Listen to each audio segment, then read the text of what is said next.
All right. Good afternoon. My name is Joseph Tucker Edmonds, and I am the Associate Director of the Center for the Study of Religion and American Culture. Welcome to the fifth episode of the fourth season of the Center's Religion and series. Religion and is a series of monthly conversations between leading academics and practitioners hosted by the Center to engage and enhance critically important conversations on the state of religion in America and really around the world.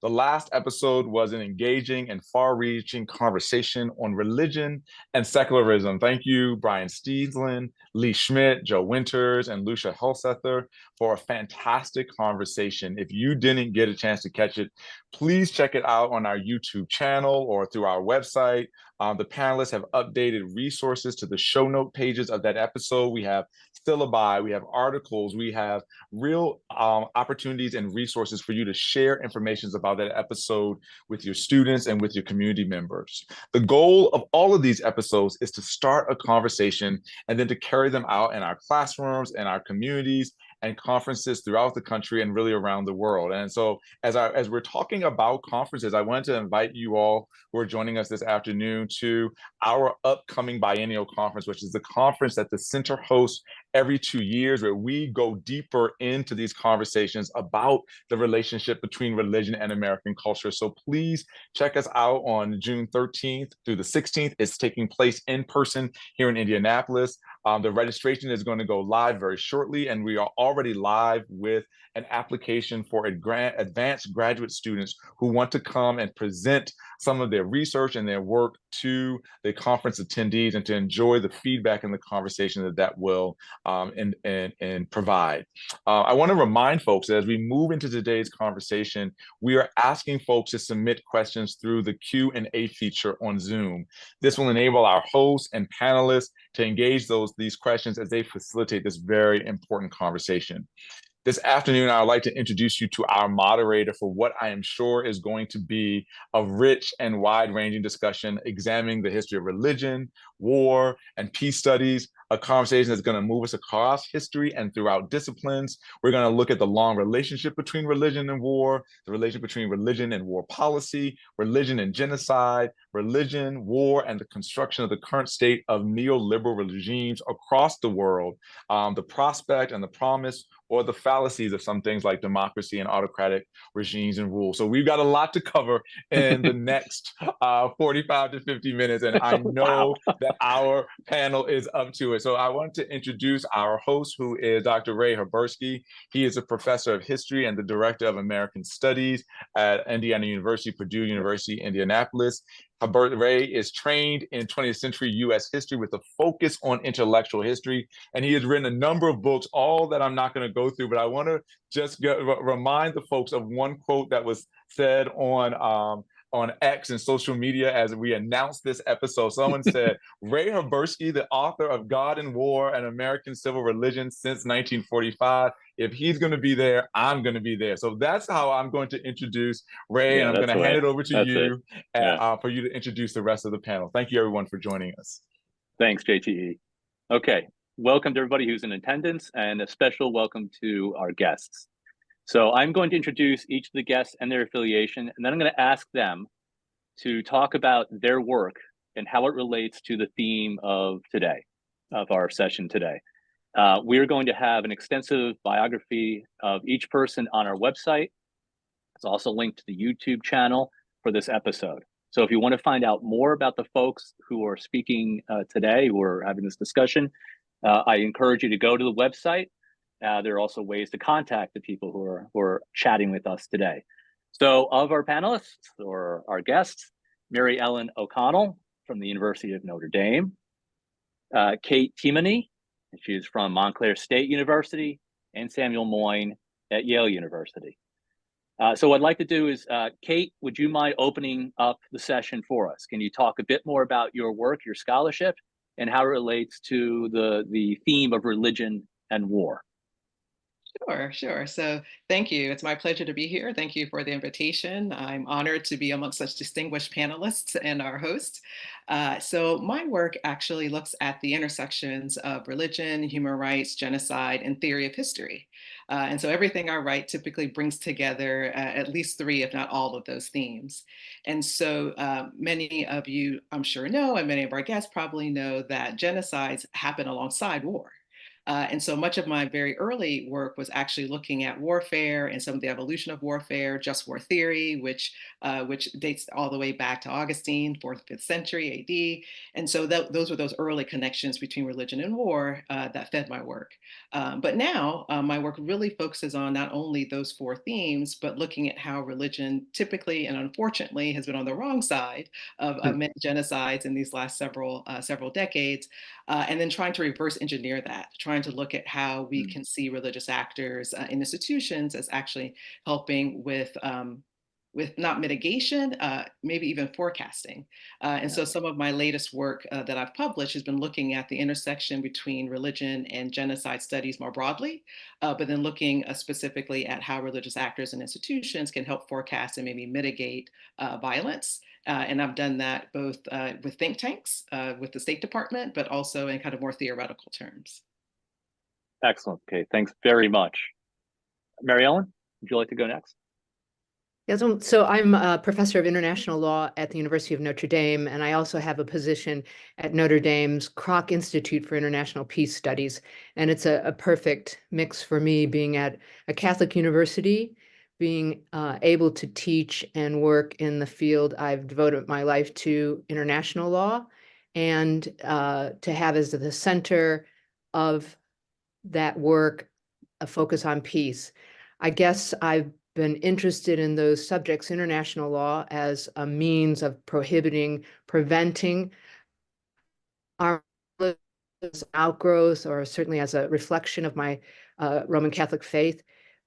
As a child of the Vietnam War, I remember when Mhm. good Saint John, Pope John the 23rd, issued his encyclical, probably one of the most important letters ever written by a pope, Peace on Earth, Pacem in Terris, 1963. So just on the eve of the United States going to war in Vietnam. The duality in my family was very clear, as it was for so many families and Americans.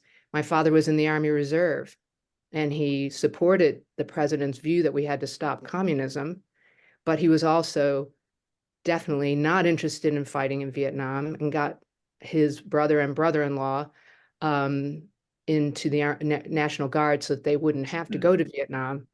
And we were also hearing weekly from the pulpit at Mass that no one should be going to war. So this is the childhood I had, and I sought answers to that. And the most tangible answers, the clearest expression in the most material and profound way that I saw to work out this vocation of promoting peace, was through international law. The next big turn, which has influenced certainly the work of the last 20, 30 years, was when the Cold War ended and the United States simply gave up on really taking authentically the international law prohibition on force, as Kate talked about, this ancient prohibition that we have from long before Augustine. All of the law, of course, is associated with an alternative to violence. And we get the great ideas of peace from the Stoics, from Jesus Christ. And yet our country, when we became the sole superpower, thought we could make up our own rules. Maybe the other rules were good for others. And so it's been the focus of my work to try to bring back, I think very much as Kate, there's a lot of resonance in what Kate just said. And we'll hear from Sam. I'm a huge follower of Sam's work, and very grateful to him that he keeps bringing out these anomalies, these clashes of what America says it stands for and what it's actually doing, and how it has actually distorted the law to try to free itself up to use ever more force. And before I close, I just want to mention to all the listeners, because I think it's a great jumping off point for this conflict, this duality, this paradox that the United States has lived through since the Cold War and the rise of other ideas that have competed with those of peace. The United States has lost every war it has engaged in since the Second World War, except one, the liberation of Kuwait.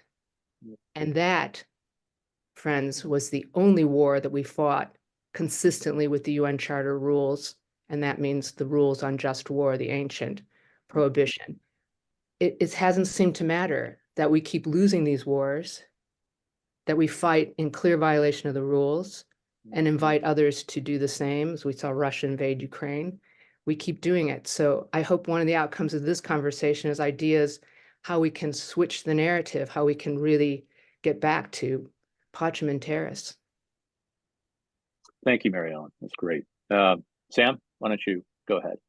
Sure. Well, it's a privilege, first off, to be on a panel with such distinguished commentators and writers. I'm an intellectual historian like Ray, and I've actually worked mainly on European history, but I did write one book lately about American war, and I guess I'd reflect that, as Kate said, religion has been a rationale for war very prominently in human affairs, and a framework for justification of war, maybe even the major framework that people still use, and sometimes in secularized form. But I'm interested, like Mary Ellen, in limitations. But what I tried to write about is that there are different versions of limitation. One limitation, which Mary Ellen has really heroically tried to draw attention to, even though Americans don't always listen to their detriment, is a set of rules forbidding the resort to force, except in very narrow circumstances. And of course, Christians absolutely were central to that idea of peace. But then there's another reform project, which is, let's call it damage control, reducing suffering. And as I show in my book, this was equally a Christian project, maybe a more recent one, of Swiss Christians to begin with, who end up founding the Red Cross. But what I've tried to draw attention to is that even as after the Vietnam War, peace movements collapsed, including religious versions of them, it became, I think, a substitute project in some quarters to reduce suffering in war. And we're seeing, again and again, states claim unlimited rights of self-defense, counterbalanced by or compensated by assurances that they will fight these wars humanely. Now, I could be wrong, but I don't think Jesus Christ ever mentioned the importance of fighting humanely. He called for turning the other cheek. So I would say, maybe we're due for much more attention to the sort of limitation on religious ground that Mary Ellen has, just been talking about, and thinking a little bit more critically about the very mainstream, view, which is noble, but maybe not as noble as people think, to keep the violence within limits when it breaks out. Great, thanks, Sam. All right, so one of the things next question I have for you all, it kind of bubbles up from what you just all said. There seems to be a conflict or a tension between the culture that is created by religious faith and religious belief and the legal limits by which states act. So one of the things, Kate, that you have worked on is this idea of trying to leverage power against what is coming, right? To forestall the storm of violence, or potentially what ends up being genocide. So where do you see religion playing a role in forestalling or being used as a lever to stop the storm? Sure, that's an excellent question. I can answer that in a couple of ways, and some of this I take from some shifts I actually seen. So for our viewers, I'm actually literally only about 15 miles away, which I guess is like what 30 kilometers. 30. I'm just doing the math with the kilometers, but away from the UN. That's That's right. in and so, in looking at some of the ways in which both the UN and then more generally the US State Department have approached religion, has that they've been allergic to it. And part of that has been because historically it's been seen as something that could lead to, and Sam mentioned this, to like something like total warfare, or it's irrational, or post Westphalia, right? We're not supposed to be talking about religion. It's supposed to have this more relegated kind of role in our public affairs. But that has since shifted. And it's shifted in ways that are very palpable. And part of it has been because of the publication in the last, I would say, 10, 12 years by institutes of peace, by the State Department, by the Office on Genocide Prevention and the Responsibility to Protect, the 75th anniversary of the Genocide Convention and Universal Declaration of Human Rights. There were ministerial kind of side meetings that happen alongside it. All this seems to be talking about the role that religious institutions and that religious actors can play in peacemaking as a way of trying to forestall the violence that could erupt in something like genocidal violence. And two of the ways in which I've seen this happening that are pretty prominent, one has been in, and this is something that also Sam mentioned, is the role that it can play in plugging in some of those kind of as a civil organization, some of the ways in which you can make life more equitable for people, or ways in which you could provide goods and services that the state is not, as a way of trying to kind of quell the inequities and some of the economic kind of conflicts that can sometimes foment into something that could be a more large scale conflict. So as another kind of often moneyed, often very prominent organization, other than the government, the state government, it can provide that kind of role and that kind of peacemaking just by virtue of goods and services. Another one is in trying to keep those within their ranks from radicalizing. And so we often see when we have conversations about genocide and about religion, it's often about religions that are pitted against each other, about, and that does happen. But we have like the case of Rwanda where that wasn't the case, right? Everybody was a Christian, but yet you still had this violence that erupted that was very much laden with religious ideology and rhetoric and ritual. And so part of the issue is that how I think more emphasis we're starting to see placed on not just how do we have these kind of kind of religious discussions, but intra-religious discussions. Like how do we, those who have the most heft and the most authority within our traditions, help those who might otherwise become fringe or might otherwise radicalize? And then I think the third way we've seen it is that, and this is, I think, particularly prominent at the ministerial meeting that happened about a month ago, was in trying to understand how we can leverage the elements of peace that we see within our traditions as a way of trying to be an example to those around us. And so, as Sam mentioned, Jesus said, turn the other cheek, right? You have the concept of ahimsa, which we see in many of our like Buddhist and Hindu and Jain traditions. So the religious communities, and that's not to exclude Christian traditions with the Quakers, right? A lot of these traditions have reservoirs of inspiration and information that can be used in order to rally people to a higher kind of calling. And so the last thing that I'll say is that just as we can often see within warfare, this kind of transcendent, kind of eschatological, sometimes kind of language that's meant to often rally a kind of religious nationalism when it comes to warfare, that same kind of transcendence, that same commitment, that same kind of feeling of having something beyond yourself that which you commit yourself, you can also use for the purpose of peace. And I think those are some of the three main streams that I've seen in trying to help people with that, because in their communities, they're typically on the ground and can actually see what's happening. So when it comes to issues of like forecasting violence or impending violence, some of those religious actors and communities are the ones on the ground that can actually see it coming. And they could be actually a part of the kind of forecasting and forestalling of violence. And then the very last thing I honestly will say is that often once a genocide or war starts, it's almost impossible to stop, right? So it really is about prevention. It really is about mitigation at those early levels. It really is about diplomacy, because otherwise it becomes a runaway train once it gets underway. Yeah, that's great.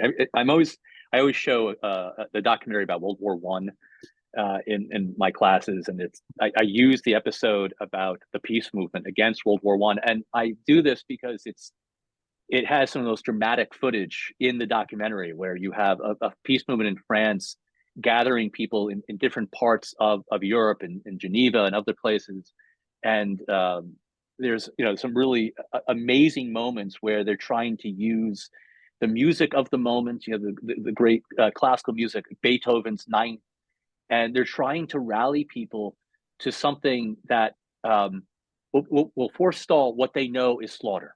Mm-hmm. They see it clearly, right? And some of the best minds in Europe agree, mm-hmm. and yet marshaling the greatest bits of culture does nothing, right? Mm-hmm. It's run over so quickly, and in fact, one of the great pacifists of the time is killed, 6 months into the war. Mm-hmm.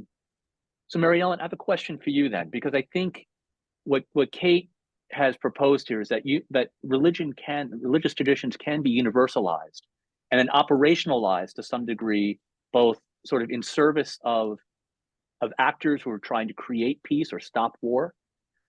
But I think what you said in your introduction was that they can be universalized and operationalized in the service of law. Mm-hmm. That we can say that our culture is so important that we can actually create law around it to remind us of what we are together, what we belong to each other through. Mm-hmm. Can you talk a bit more about that aspect of your work? Absolutely. Thanks for mentioning it. So we are such a rich and diverse world with so many cultures. Kate mentioned a number of amazing religious faiths, so many that are truly peaceful, that are devoted to peace. And of course, I just want to remind everyone that all Christians were committed pacifists, right, for this first several hundred years of Christianity. And it's part of the intellectual story of Europe, how we lost that commitment to peace that it underlies a lot of what I'd like to try to do to bring back. But Buddhism, Jainism, and then I was just on a religion and war discussion on the BBC, and a rabbi from the Middle East, were both extolling how committed to peace, and all religion is committed to peace. All of law, all religion are counterpoints to the natural tendencies of people to be violent. The reason that I love the quote from Iris Murdoch, that the whole point of philosophy is for people to unself, to resist this negative individualist side of their natural tendency, the survival instinct. And that's what religion and law should do.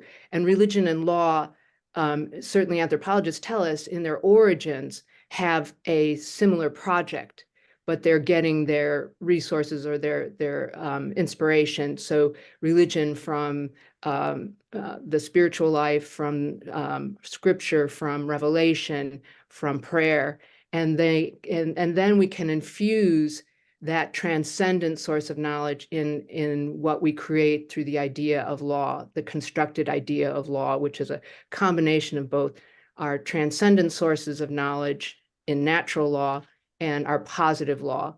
And the most amazing thing for me, and why I find international law so attractive, is that it is available for all cultures to come together to jointly and through consensus create the common principles that govern us. And Kate has mentioned one of the true triumphs of this global development through our common tool of law, the Genocide Convention, or in my view, even more important because it encompasses both opposing genocide, promoting prosperity, promoting protection of the climate, and that's the United Nations Charter. That's where we put the ancient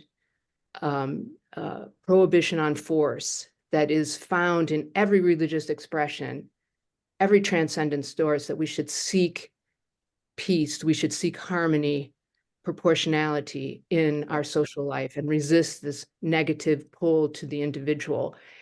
That is in Article 2, Paragraph 4 of the Charter. So for me, the more interesting thing, why even religious people would engage in terrorism or genocide, or why would even religious people devoted to these faiths that seek ultimately union with the divine, which is ultimate peace, why have they been moved into putting every resource their country has into weapons of war instead of promoting institutions for peace, for protecting the environment, for making sure that children have a flourishing future? And I think it's the dimension we have not yet touched on, and that's the political dimension and the ideologies of politics that currently dominate certainly all countries with major militaries.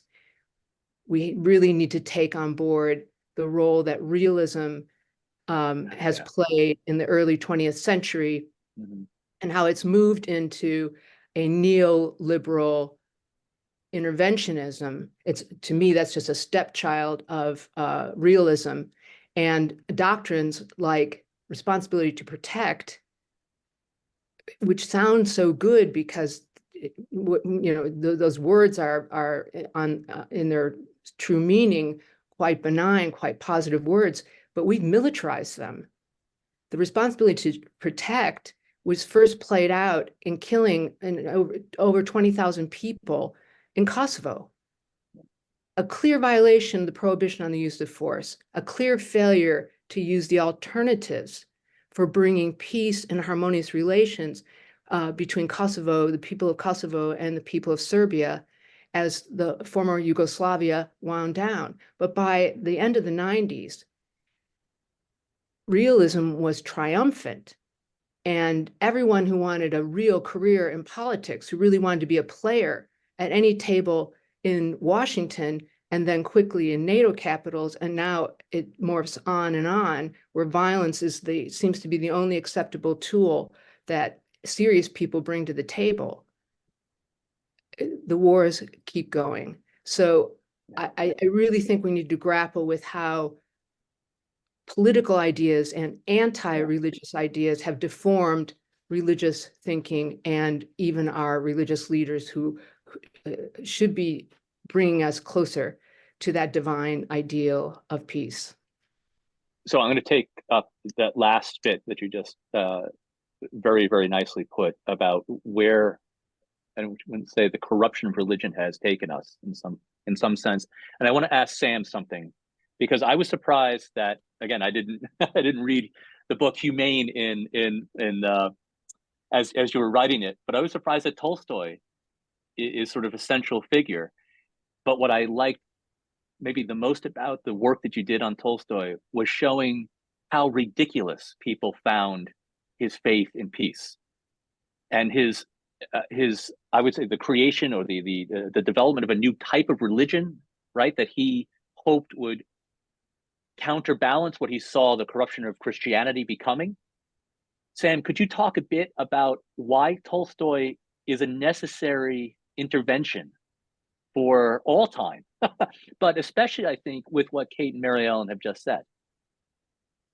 It's a great question. I just was really taken by his thought when I went back. It was mainly for the official reason that not only was he committed to peace, but he was very anxious about the strategy of some to humanize war instead. And he actually worried that these agendas were in tension with each other, which is exactly, I think, where he was proved right in the American War on Terror and maybe in other circumstances. But in this conversation, I'll just emphasize that he, is such a fascinating figure because he really thought that he had to save Jesus's message from Christianity, and at least organized Christianity.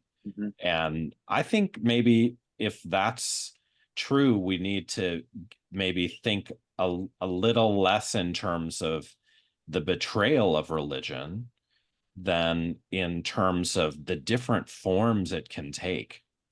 My own, background is Jewish, and I was horrified to see Benjamin Netanyahu citing the Hebrew Bible and the story of Amalek in what some have taken to be a genocide.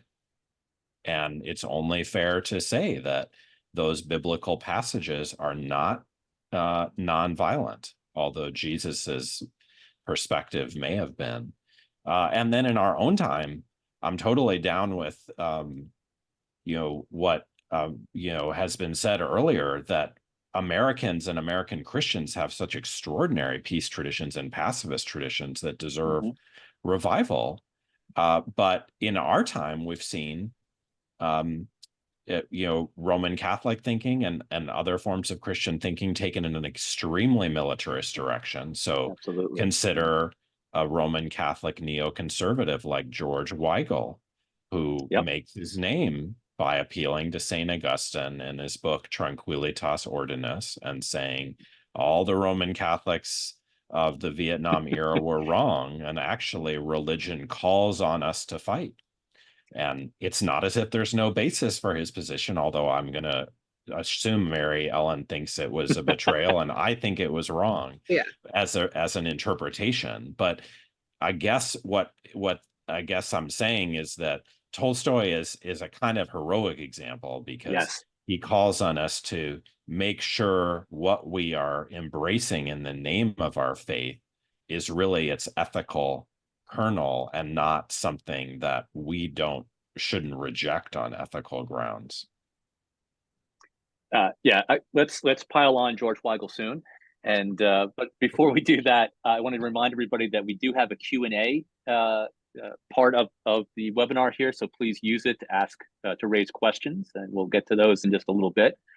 All right, so let's talk about just war theory. And I do work on this myself a bit, and I'm wondering whether or not it's a theory anymore and just a thought, just war thinking, because it's no longer systematic. It's used in a variety of ways. However, by Newhouse or Weigel or a variety of Catholics these days. But all right, Mary Ellen, go ahead. The Catholic. I'm sorry, I can't resist. I'm sorry for jumping in out of turn, perhaps, but I want to talk about one Catholic and the latest just war theory, which is Pope Francis. Right. And he has said, quite rightly, there's no just war. War.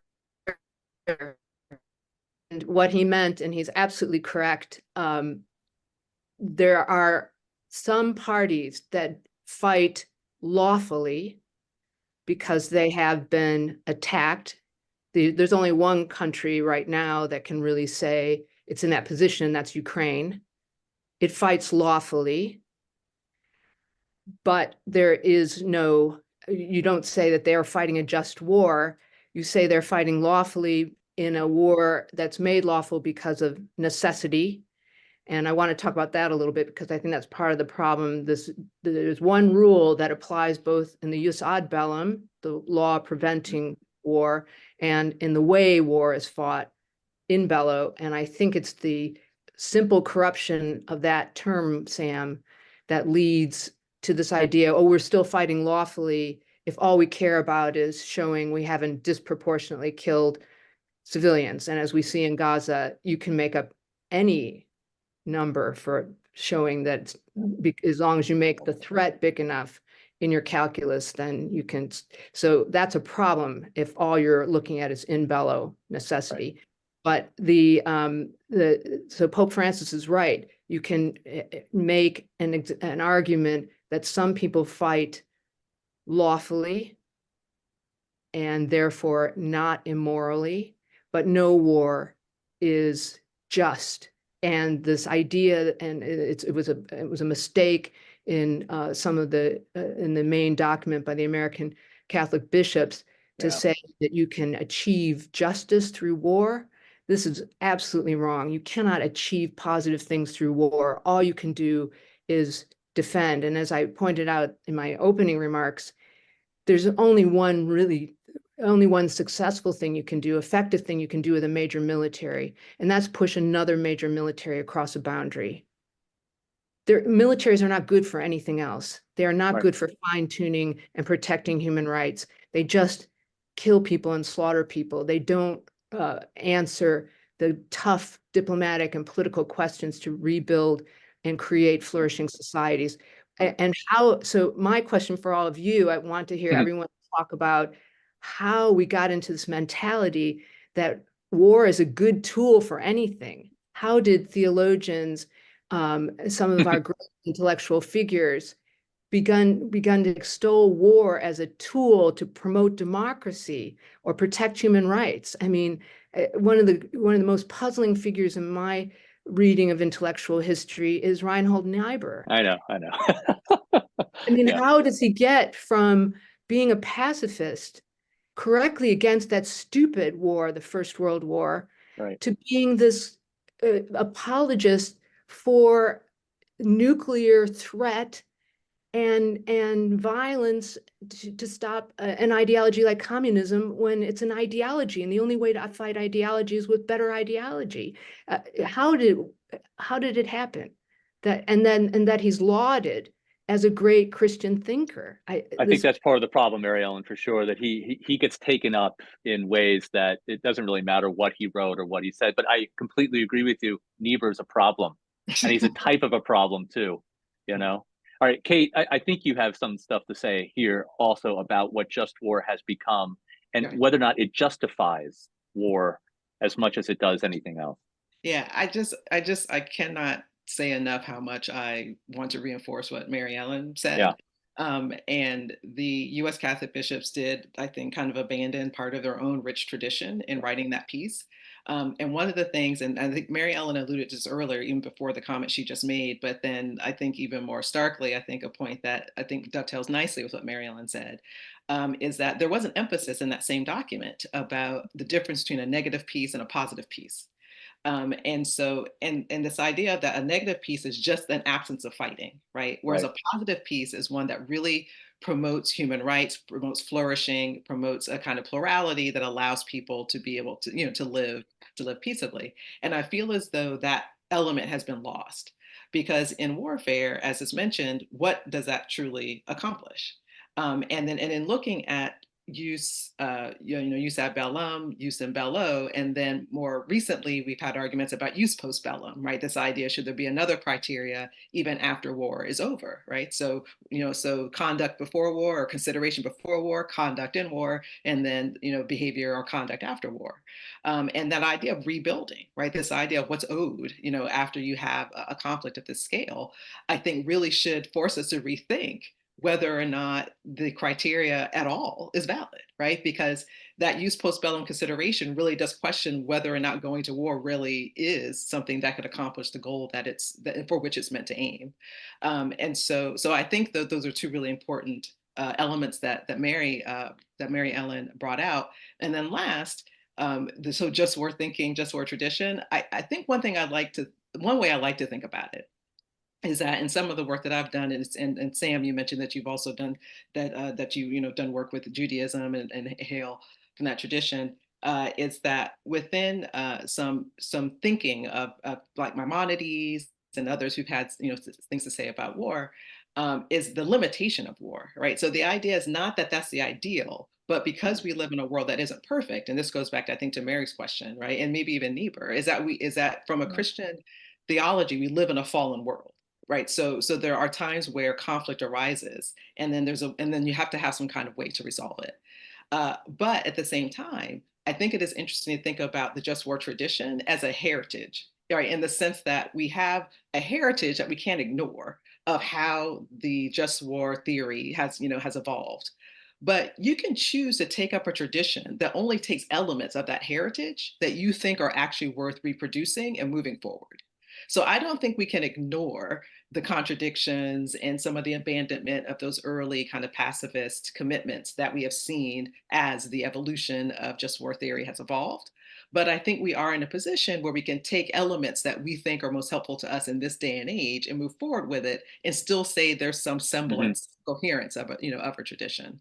So that would be the last thing that I would say. right, Sam, I have a question for you before we get to one of the questions from the audience. It seems to me that we have, this is maybe addressing your latest book on liberalism, especially Cold War liberalism, and the problem with some ideas, that the absence of war creates a vacuum for Cold War liberals that they are incredibly uncomfortable with. And for them, it seems to me, and tell me if I'm wrong on this one, that the vacuum they see is not peace. That doesn't fill the vacuum. It's weakness or it's anxiety. And so the only thing that seems to satisfy their anxiety is the buildup of the military or a more muscular language that is hand-wringing in the sense that Niebuhr seemed to provide, mostly because he was just a good writer and he wrote a lot, I mean, they would have found it somewhere from some sort of theological intellectual. But do you see that as part of the problem? That's just why peace does not fill what is obviously an enormous vacuum of power during the Cold War? Yeah, I think that's really accurate. I mean, I'm not going to put up any defense of Reinhold Niebuhr, but I would note that if you read some of his writings, I mean, he's his Augustinian stance is also about recognizing the propensity for sin in Americans themselves. Right, absolutely. And you could argue that this is something that really gets lost when Barack Obama, invokes Niebuhr in his Nobel address. But more broadly, I think you're absolutely right that especially as Cold War liberalism evolved, a kind of need for moral clarity and a sense that like evil is all on the other side, right? Really, I think, infected liberalism. And the big question which Mary Ellen posed is kind of why, after 1989, was there not a reset, but instead a kind of resumption of these ideas and indeed the development of a kind of military humanism, sometimes in Christian frameworks, but often in secular ones, and really kind of very kind of almost natural within Beltway foreign policy thinking about military force as a privileged tool. And so this is, I think, your question is apropos, because for those who hold that view, there's this constant need for moral clarity, black and white, avoiding the kind of messiness of political solutions, and instead hoping that some kind of paroxysm of violence will just, be beneficial or progressive. Of course, it never is. And so I agree with you that we really need to exhume that part of our tradition, contain it in favor of better chapters that have gotten lost. Okay, so let me get to one of the questions we have in our Q&A section here. Is from Peter Gardella. He says, I've been impressed by the argument of Karen Armstrong in her 2010 book, Fields of Blood, that war grows naturally from the agricultural and patriarchal city-states that emerged about 10,000 years ago, that religion begins as an effort to control and direct and mitigate that violence. I would connect this with the patriarchal revolution that suppressed female sexuality. Does that historical narrative make sense to the panel? All right. Who would like to take this one up? Mary Ellen?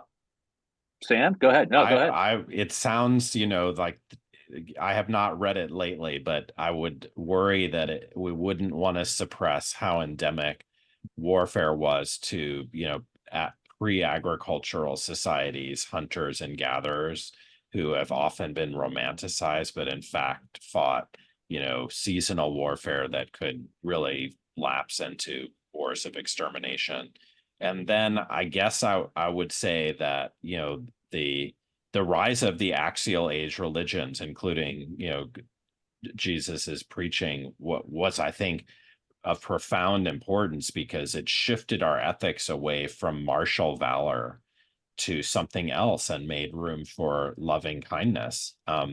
But I'm not sure that we can just read out of the millennia of Jewish and Christian history the authorization it's provided and permission for a lot of violence. So I think it's a messy history, but it's really important to ponder it as we're trying to like winnow the fragments of our tradition to decide how to interpret it next.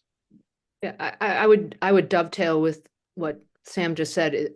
This tension between people's natural interest in using violence for a variety of purposes for survival in many ways. I mean, killing animals and so forth, and then competing with other groups is far older than agriculture. And one of the beautiful things about human nature is that it's not all we are. And I think some of what we've lost in the suppression of religion, certainly we know how that has worked in the development of law, that law and religious ideas used to be through the middle of the 19th century, so not that long ago, mutually reinforcing, and we tried to use both of these tools that were inherently nonviolent to bring in some kind of limitation on our tendency to violence. And so I think it's not been good for law to have religious faith, the human capacity for spirituality, for pure altruism, to be suppressed, and to overemphasize the material and the competitive, the law and economics theory filling up what we think about in law as the only thing that motivates us. So while religion has been part of it occurs to me the beautiful, beautiful, purely altruistic New Testament passage that man has no greater love, that there's no greater love than to lay down one's life. And somehow that view, which was given, was true of Jesus dying for the eternal life of humanity, becomes this way to push the average person into becoming a soldier and giving up her life for her country as the greatest thing she can do. This distortion of a pacifist, sacrificial way to the most perfect life, used to convince people not to resist their government's call for them or their terrorist group or whoever, that this is the greatest thing you can do as a human being, is to lay down. How we need to figure out how we're going to find in our highly secular, self-interested, individualistic, celebratory of militarized liberalism, the great idea that breaks through that. Yeah. Okay. Thanks, Marianne. Kate, I would like you to take the next question. I'm sorry. I'm a little curious. Why did that make you seem? No, it was very eloquent the way that you concluded. I do think that one of the things that I find most disturbing is the martyrdom of soldiers in our culture, to the point where we have forgotten that for generations, soldiers don't want to go off and kill and die. This is not something that they see as the highest form of patriotism. And I look at what happened with I forget his name, the Arizona football player who joined. Right. Well, my husband is a disabled combat veteran. I should say that he fought in the Gulf War. So he knows that he fought in a war that was lawful. He nevertheless went to see his priest and confess that he had killed men in war. He knew that he was in close combat. And he knows, and I don't think I could do the work I do if I hadn't had those conversations with him. He knew he was fighting, and he and I constantly had this conversation. How do we send these young people into these? Why are these politicians not seeing what they're doing? Right. I have conversations with Andrew Bacevich in the past about his Another great connections to pamphlet. this. Exactly, right. And he's one of those people who's thought very deeply about these very personal connections to war, violence, death, Having fought himself and and lost a lost his son. son in a war that should never, ever have been fought, the Right. 2003 invasion of Iraq. That's right. That's right. I just want to correct myself. It was Petra Gardella who asked us the first question. So the next question is from Hank Gilchrist. What about the use of war against oppressors to expedite the relief of suffering, such as toppling a state fueled by slavery? Kate, would you want to take this up? Is that I'm not quite. So toppling a state. So is this kind of getting back to like the responsibility to protect, or whether or not there's if humanitarian intervention? Mm-hmm. Is that the question? Yeah, I guess I'll answer that briefly in two ways, because I know that our time is kind of coming to an end. So one of them is that I think we're probably too quick to go to military solutions in situations like this. And so I think you should exhaust all lines of diplomacy and all other lines that could possibly end something like something odious like slavery or some other kind of human rights abuse before you actually resort to warfare. We also have because of things like Westphalia and because of the rise of nation states, right, there's always this concern about breaching the borders of another country. And so this is one of the great things about the UDHR, the Genocide Convention, because it indicated that you cannot treat the citizens within your borders any way that you choose, right, that there are these universal rights that we should all recognize. So I'm not saying that there may not be opportunities where there would need to be some kind of intervention, but I think it should be the last. I mean, there's humanitarian intervention, there's diplomacy, right? There are other ways in which you can try to do these things. And then the last thing I'll say is, and this is maybe not getting to once an event has actually reached its tipping point, but going back to the point that, and this is something that we, for instance, have seen people argue, and this goes back to a point Mary Ellen made, which is the role that the United States has played around the world and our loss of credibility, and as well as the role that we've played in the recent conflict that's erupted in Israel and Palestine, which is not using our leverage whenever we're dealing with these other countries to try to, either whether that be through sanctions or whether that be through shaming or whether that be through through trade, right, to actually push international actors in ways that actually help them not lose face, but at the same time also engage with their citizenry in a way that's more just. And so I feel as though in some ways we need to back up and think about how we're actually leveraging power in ways that can help mitigate or even prevent something like where you have to get to a military intervention. I think the next question might be one for you, Sam, from Clara Malago. Do you think that October 7th, 2023 is enough of a trigger to trigger a paradigm shift in the way we understand war and religions? Or are we doomed to stay in the current decades-long contradictions hinted at in this conversation? So how optimistic are you, Sam, that anything is going to move us out of a tradition that you find very, very troubling?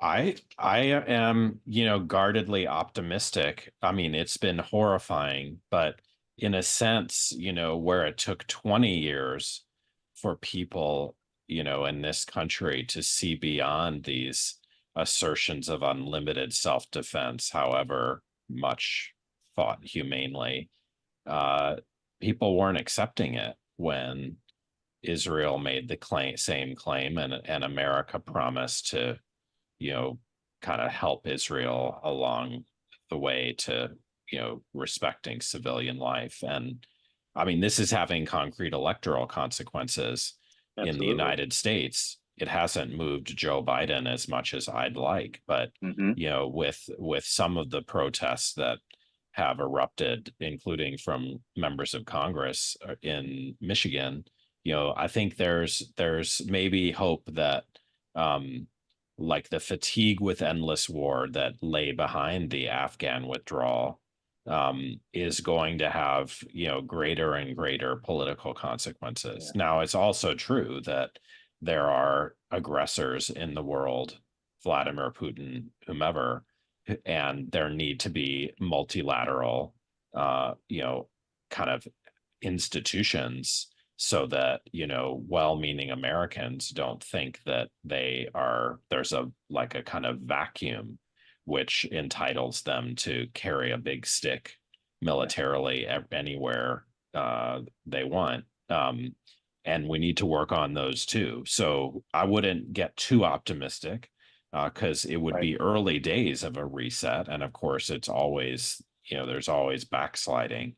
But it seems to me we're in a far more promising moment than we were, you know, in the immediate years after September 11th, in part because we've learned so much from those experiences. And South Africa's case at the International Court of Justice has given a counterpoint. You can resolve disputes through law. That's had huge global impact. So Petra has one comment for us that I think is interesting because it sort of gets at the popular culture understanding of war to some extent, where she says, Patton said it wasn't a soldier's duty to die for a country, but to make the other side soldier die for a country.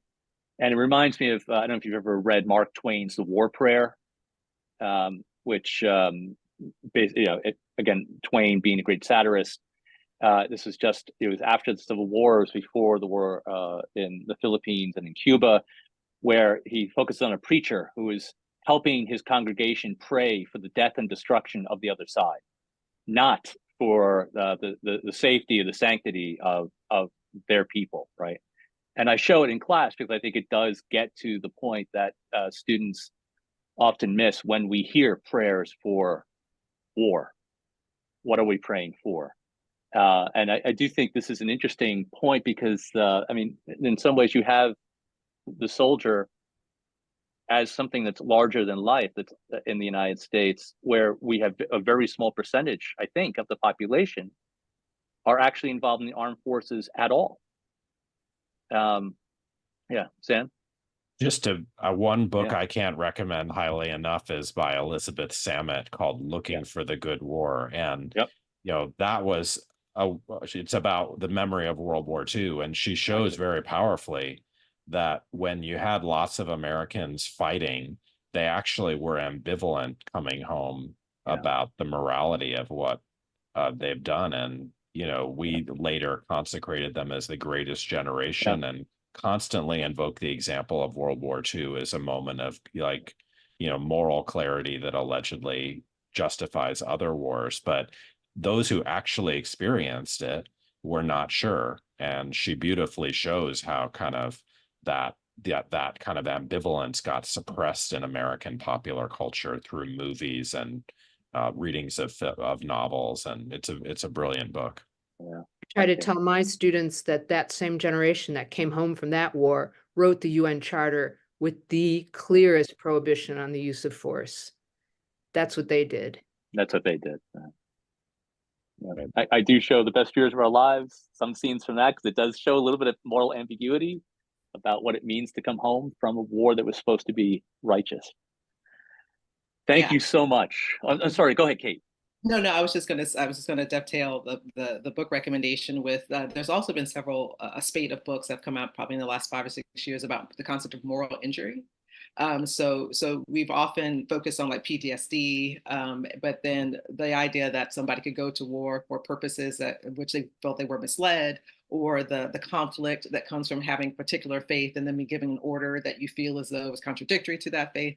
And so there's been a lot more, and it's kind of dived into the area of religion and kind of what we call soul repair, which is looking at how the damage that's done to warfare on an individual level is far more sprawling than any PTSD diagnosis can contain. And I think that's another interesting area that we need to think more about the damage it does to the individuals that are involved in warfare. Thank you. That's perfect. The perfect place to end. Thank you so much to our guests. I really appreciate it. We will have another Religion N coming up in March. So I am to say, please click on the link provided in the chat to complete a very short survey. After this webinar, you will also receive a link via email. Please let us know your thoughts and opinions. Stay tuned for our next episode in March, Religion and Sports. And the recording of this webinar will be available on YouTube. Thank you so much again to all of you. I look forward to seeing you at conferences and other places. Thanks so much again. Thank you, Ray. Thank you. Thank Thank you. you. Thank you, everyone.